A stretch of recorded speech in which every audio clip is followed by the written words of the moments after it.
ہم دادا دادی کے گھر جا رہے ہیں اور ہمیں وہاں ایسے رہنا ہے جس سے انہیں شکایت یا کوئی تکلیف نہ ہو۔ اماما نے حمین کو جواب دیا۔ وہ مطمئن نہ ہوا۔ اوکے، عنایا، رئیسہ اور جبرائیل نے بیک وقت ماں کو اطمینان دلایا تھا۔ اور ہم اپنے گھر کب جائیں گے؟ حمین نے سوال بدلا اور اماما کو چپ لگ گئی۔ ہم نیا گھر خریدیں گے، عنایا نے جیسے اس چپ کا دفاع کیا۔ کہاں؟ حمین کو مکمل جواب چاہیے تھا۔ جہاں بابا ہوں گے۔ جبرائیل نے اس بار اسے مکمل جواب دینے کی کوشش کی۔ اور بابا کہاں ہوں گے؟ حمین نے ایک اور منطقی سوال پوچھا جو اماما کو چبھا۔ ابھی ہم پاکستان جا رہے ہیں، پھر جہاں بابا جائیں گے ہم وہاں چلے جائیں گے۔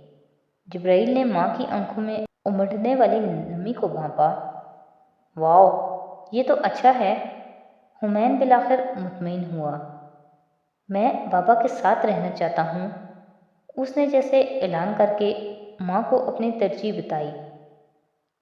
اماما ان چاروں سے اور کچھ نہ کہہ سکی اور انہیں سونے کا کہہ کر خود ان کے کمرے سے نکل آئی۔